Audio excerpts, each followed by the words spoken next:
Hey there, this video will cover a new feature coming for Phase 8, which is New Game Plus. This new game mode enables you to completely customize your next SnowRunner experience.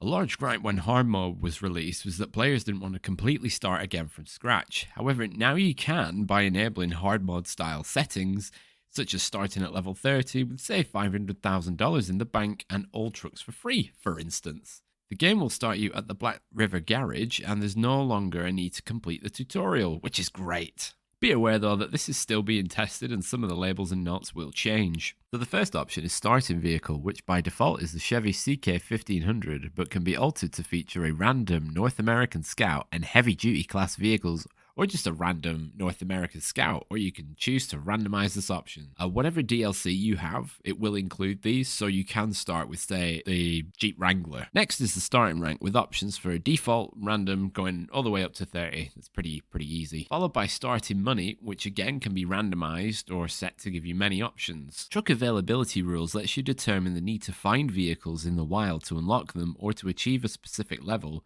or have the game select a number of trucks at random to make available. Then the last options are to limit the truck store behind a specific rank or completely close it off. Next is DLC truck availability. So normally the DLC trucks will be found in the garage, but on hard they have to be purchased in the world, or you can just let the game decide for you. Pricing is self-explanatory really. You can make all of the trucks free or cost up to 6 times more than normal, or just something in between that. Truck selling rules let you set the sale price from 100% down to 50 or even down to 10, or that trucks cannot be sold at all. To be super harsh, you can limit your storage availability rather than having unlimited storage capacity that we have at the moment.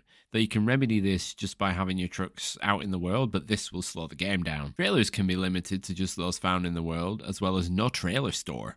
Plus alter the pricing as well the same way, and if you're the kind of trucker to clear up all the trailers for maximum earnings, then maybe leave this on default. External body add-ons availability might as well just be changed to all available from the start, as the rank restrictions aren't really that limited once you've done the first few contracts. Tyre availability can really pump up your difficulty, as you can remove mud tires altogether, or just limit yourself to 2 sets of tires such as highway and off-road.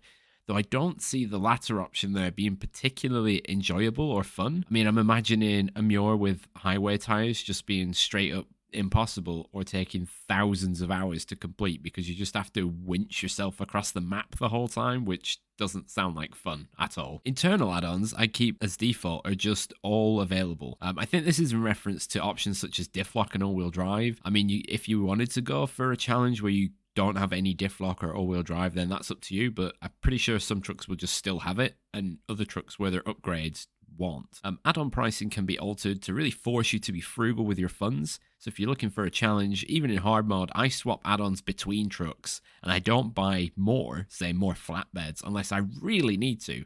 So increasing the costs here could be devastating to your bank balance. Next is garage refueling rules.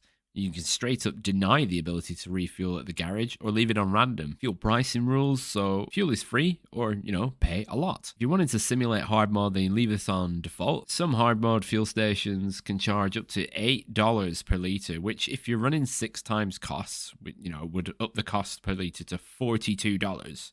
So if you were to fill a 3,700 litre semi-tanker trailer, this would cost $155,400 to refuel, and that's a lot of money. Likewise with the refueling, garage repairs can also be disabled altogether, and you can further alter the repair restock costs, which is something that applies to hard mode, but then further reduce or increase the efficiency of those repair points, either making them more or less effective. A quirky rule you can alter is that the repair rules for the vehicles outside of their home region.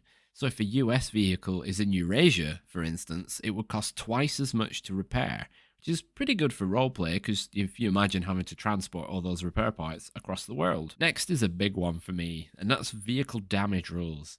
Now, you can make yourself completely invulnerable or ramp up the damage modifier to 5 times normal. Now, with the current state, I wouldn't recommend doing this unless you drive very carefully and slowly, because if you drive on a road at max speed, which if it's a tarmac road, yes, you will, but you hit one of those random damage spots or like a twig or a small rock, then you're in for a bad time. You'll end up repairing and replacing so many broken suspension parts and broken wheels that you'll just spend money repairing all the time. Truck recovery can be disabled or incur a great cost based on the vehicle size, With recovery unavailable, if you mess this up, you must fix it yourself. Viewers of my streams will have seen many a cock-up where I've then followed up with a dedicated video trying to uncock the vehicle, such as the Tiger in this example.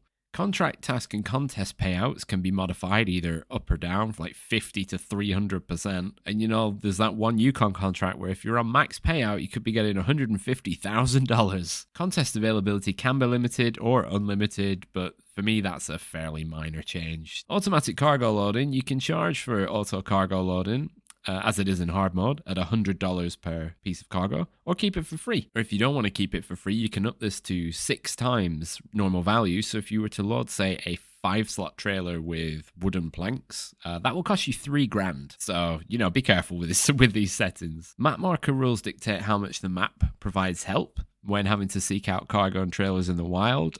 If it doesn't help, it will just draw a big circle on the map. But I mean, finding cargo is not hard. Traveling between regions can either be free or paid, or the cost increased multiple times. Truck switching over the minimap can now cost money if you really want it to. That means that if you wanted to switch trucks freely in the same map, you would have to drive up to the next truck and use the change truck option rather than doing it over the minimap. And lastly, time settings can be altered, so you can make a save eternal night or eternal daytime to roleplay driving in Arctic winter or summer respectively. You can disable time skip and have regular day-night cycles as it is in hard mode, or if you want to keep the day-night cycle but you want more daylight or nighttime, you can select double daytime or double nighttime respectively. I imagine that with all these settings on their hardest level, the game would be miserable. You know, cost of fuel, cost of add-ons, cost of repairs, you'd be fairly bankrupt immediately unless you started with a massive bank account. But, you know, give it a go and see, because why not? These settings can also be completely randomized with the press of a button, so you can randomize while you randomize and still land on the randomized settings. These options enable you to copy my specific hard mode settings in my series that has been running now for over a year, so you can strictly enforce my rule set, which does include only being able to use trucks that you can find in the maps and not being able to buy anything. In the pinned comment below, I will leave the settings enforced for my hard mode series so you can try it too. And if you've made it this far, I want to thank you very much for watching. If you found the video useful and helpful, then please let me know down below. And if you could give the video a like and maybe leave a comment, then, you know, it really helps the channel out. And have a great day.